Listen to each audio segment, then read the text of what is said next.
85 mm pour une ouverture à 1.4. Une optique taillée pour le portrait avec un iris composé de 15 lamelles. Il est temps de découvrir l'Aurora.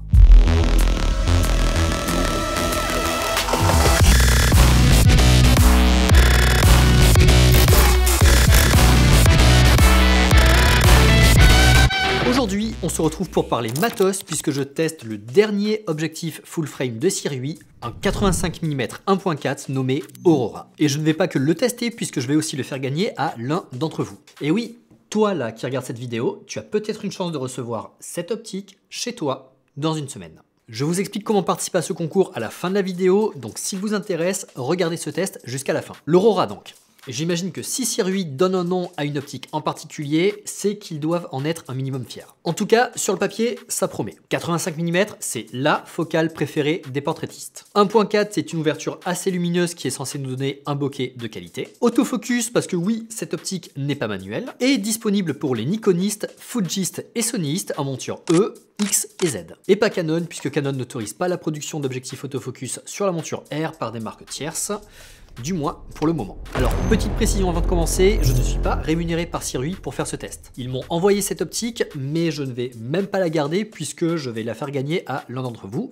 Ce qui veut dire que sur cette vidéo, je gagne peanuts, que dalle, walou, rien. Et évidemment, les gars de chez Sirui n'ont pas leur mot à dire sur ce qui va passer dans cette vidéo, puisque de toute façon, ils l'ont même pas encore vu.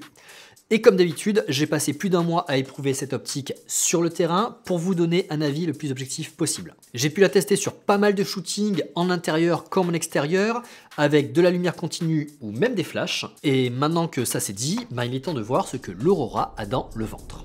Ce qui m'a frappé en le voyant pour la toute première fois, c'est sa taille et son poids. Parce que bon, avec un 85 mm à grande ouverture, on pourrait s'attendre à une optique volumineuse, mais ici c'est pas le cas puisque l'Aurora, il mesure 8 cm de diamètre pour 10 cm de long et le tout ne pèse que 540 grammes. On est donc sur une optique de petite taille et légère, ce qui la rend parfaite pour une utilisation sur une gimbal ou bien pour de la pose longue à main levée. La bague de diamètre, elle est de 67 mm, ce qui n'est pas ouf au final si vous êtes un utilisateur de Nikon. Si vous avez déjà des optiques Nikkor, il y a de grandes chances que vos filtres aient des diamètres de 62, 77 ou 87 mm. Mais pas 67. Il va donc falloir que vous achetiez des filtres spécialement pour cette optique, puisque vous ne pourrez pas mutualiser les vôtres, ou alors utiliser des bagues d'adaptation, mais franchement, on va pas se leurrer, c'est un petit peu l'enfer ces trucs. Enfin franchement, visser un filtre sur une bague qu'on visse ensuite sur son objectif pour que le tout reste coincé ou qu'on l'ait mal vissé, enfin franchement c'est pourri. Donc 67 mm de diamètre, c'est un petit détail qui est pas ouf si vous êtes nikoniste. Bon, mis à part ça, l'Aurora est équipée d'une bague qui va vous permettre de régler manuellement l'ouverture de votre optique, ou bien de laisser le boîtier gérer en la plaçant comme ceci sur A. D'ailleurs non, ici A, ça ne veut pas dire automatique, ça serait d'ailleurs un petit peu con de laisser l'ouverture être gérée automatiquement par ce boîtier, sachant que l'ouverture c'est quand même le paramètre créatif principal à mon sens. Donc A ici, ça veut plutôt dire arrête de jouer avec cette bague, ça fait du bruit. D'ailleurs cette bague, elle est très agréable à utiliser. Elle est crantée et le bruit qu'elle fait, c'est un régal à mes oreilles. Et si vous êtes un rabat-joie et que ce doux son mélodieux ne vous procure aucune sensation, ou alors si vous faites de la vidéo, vous pouvez switcher entre le mode click ou le mode smooth. De cette manière, cette bague ne cliquera plus et elle aura le même comportement que la bague de focus. D'ailleurs, cette bague de focus, moi, je la trouve un petit peu trop souple et ça peut être difficile d'être précis avec elle. J'aurais préféré qu'elle soit un petit peu plus dure. Et enfin, on a droit à un bouton, il est où ce bouton? Il est là. On a droit à un bouton AFL qui permet de bloquer l'autofocus quand on appuie dessus. Donc en gros, hormis la bague d'ouverture, on reste sur une ergonomie assez classique. On a un tube, deux bagues, deux switches et un bouton. La base quoi, on n'est pas trop dépaysé. Cet objectif est construit en aluminium. Bon alors déjà ça le rend assez stylé parce que l'aluminium c'est quand même un matériau qui chope super bien les lumières. Mais en plus de ça, ça donne une impression de qualité indéniable. Il n'y a pas de jeu au niveau du pare-soleil et je le trouve très agréable à mettre et à enlever. Non parce que sérieux, vous savez que moi je galère tout le temps à utiliser les pare-soleils de Nikon, je sais pas, ils grippent, c'est un peu la merde à utiliser. Alors que là, c'est vraiment trop facile.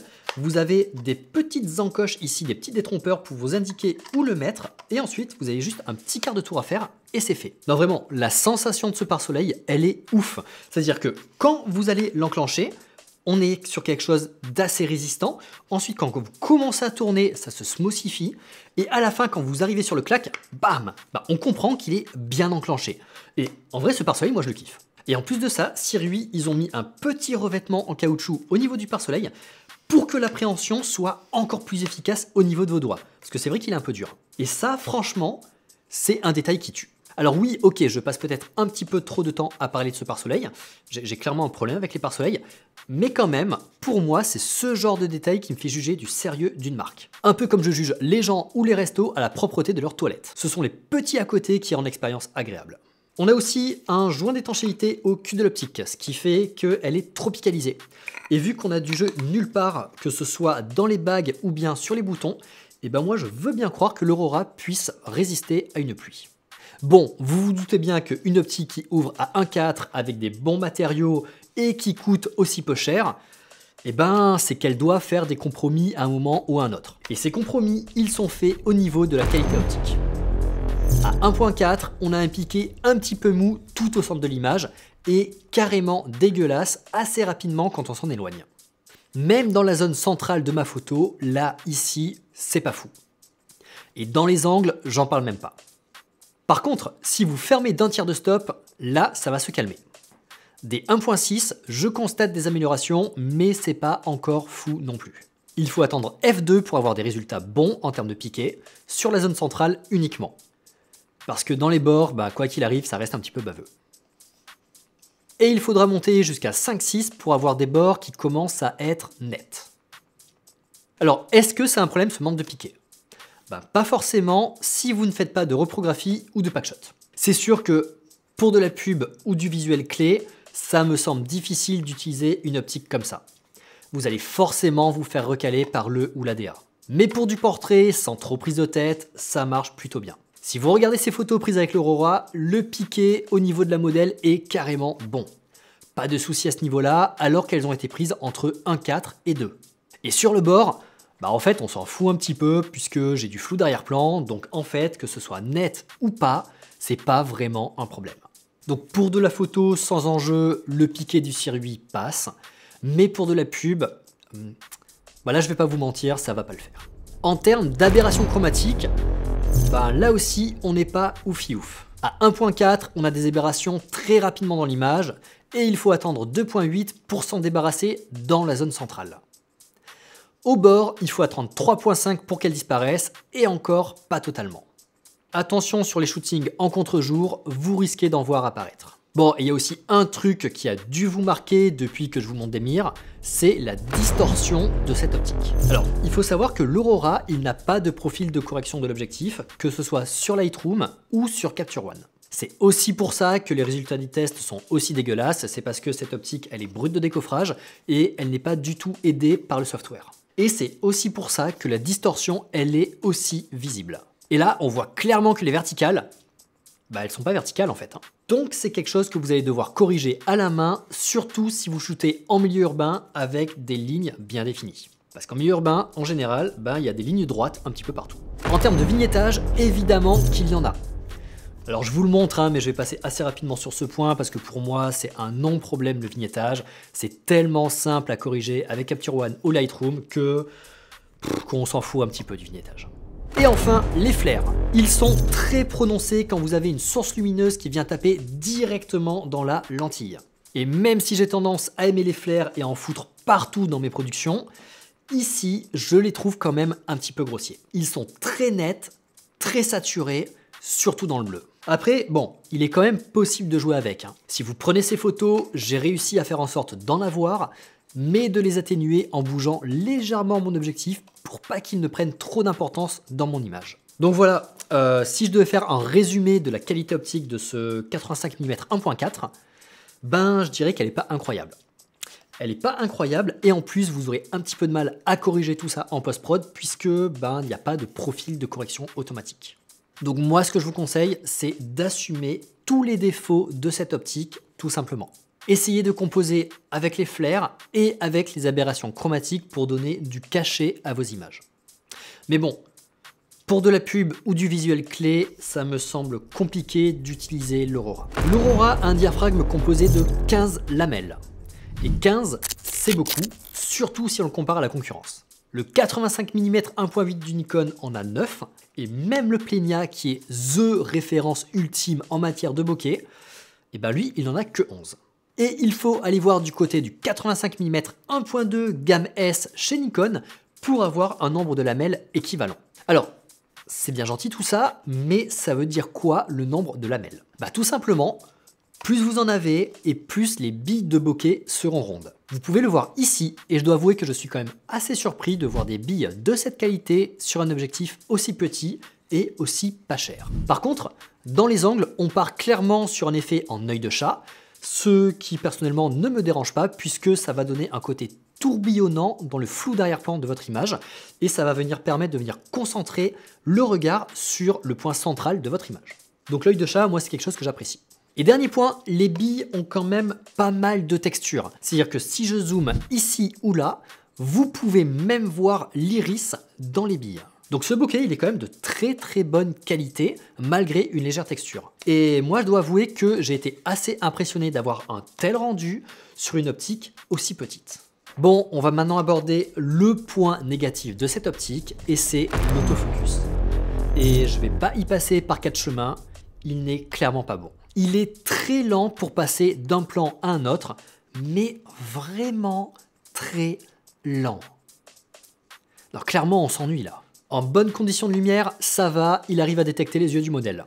Il reste lent, mais c'est acceptable, vous pourrez quand même faire des photos avec. Par contre, en basse lumière ou en contre-jour, là ça se corse. Sur cette série, j'avais le soleil derrière la modèle et l'Aurora galérait à faire la mise au point. Alors, j'ai quand même réussi à faire des photos, hein, faut pas déconner, mais quand même. Il pompait fréquemment et j'ai eu pas mal de déchets avec un focus mal fait. Et le pire, c'est en basse lumière. Là, c'est tout simplement inutilisable. Sur ce shooting, j'ai carrément dû faire la mise au point en manuel parce qu'il ne comprenait rien. Donc pour moi, cet objectif, il est fait pour être utilisé dans des conditions posées, pépères et sans accroc. En journée, en extérieur, ok. En studio, bien éclairé, avec un modèle qui ne bouge pas trop, ça passe aussi. Mais pour prendre en photo des éléments qui bougent rapidement, faire du reportage ou même du mariage, pour moi, c'est mort. L'autofocus est trop lent et pas assez fiable. En ce qui concerne la distance de mise au point, elle est de 85 cm, ce qui, pour une focale de 85 mm, est largement suffisant. Avec lui, vous pourrez faire de la proxy ou tirer le portrait de votre modèle d'assez près. Bon, on a pas mal parlé de photos, mais qu'est-ce qu'il vaut cet Aurora en vidéo? Alors déjà, il est silencieux.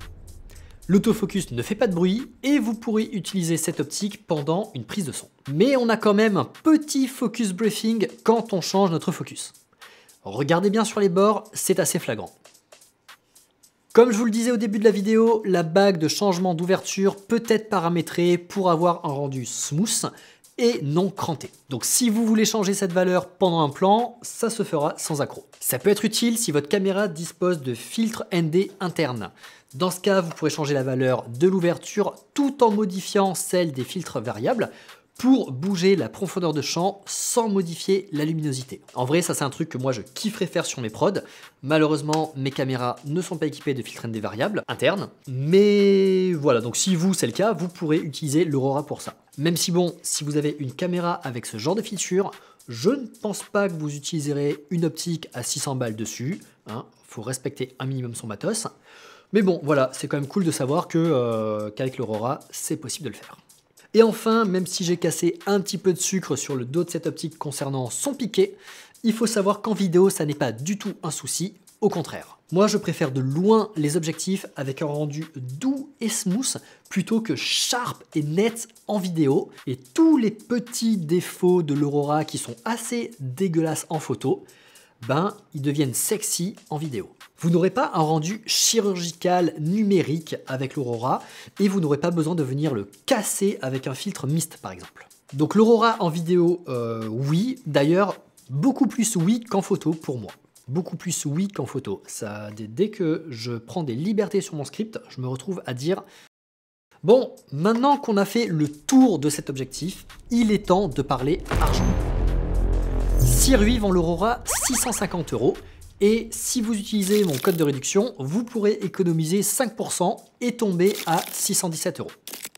On est donc sur une optique pas chère, mais pas non plus entrée de gamme. Son concurrent direct, c'est le 85 mm 1.8 de Nikon qui lui est à 800 €. Et quand même, juste pour recontextualiser la chose, le 85 mm 1.2 gamme S de Nikon, lui, il est vendu 2900 €. Donc 3000 balles, c'est le prix qu'il faut mettre normalement pour avoir un excellent 85 mm à grande ouverture. Donc à côté de ça, 650 € pour l'Aurora, ben ça fait pas beaucoup et on comprend donc pourquoi cette optique a des défauts d'autofocus et des compromis faits sur la qualité optique. Mais en ce qui me concerne, je pense que cette optique, elle vaut les 650 € qu'on lui demande. Alors non, on n'est pas sur une optique d'exception, mais on n'est pas non plus sur une optique bas de gamme. On a une bonne qualité de fabrication, des matériaux de qualité et un bon bokeh. Donc 650 €, moi je trouve ça correct.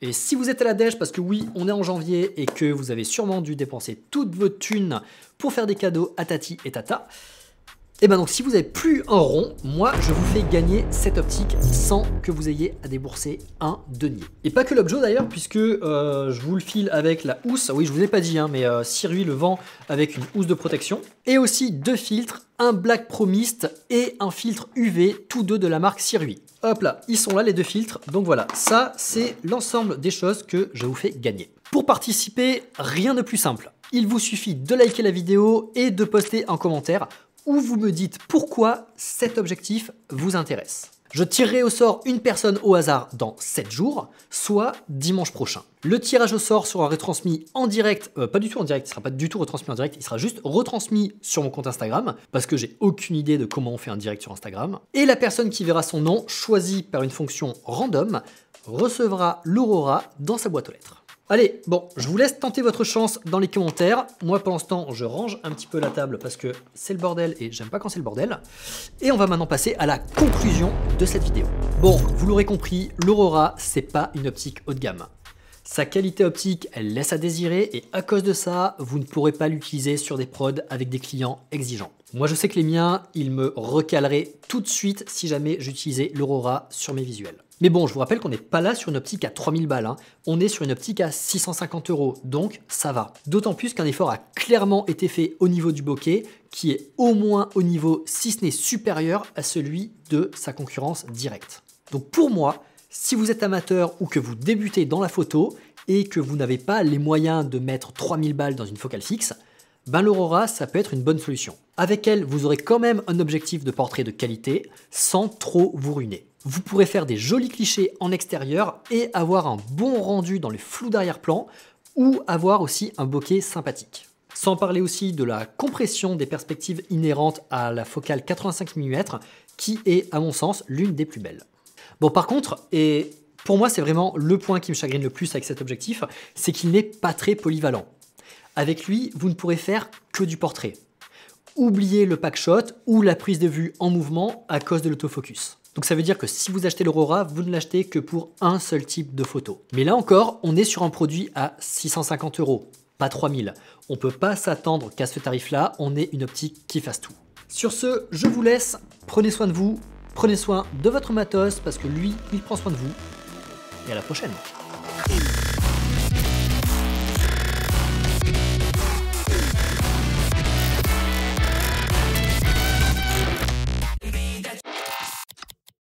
« 3, 2, 1, vas-y !»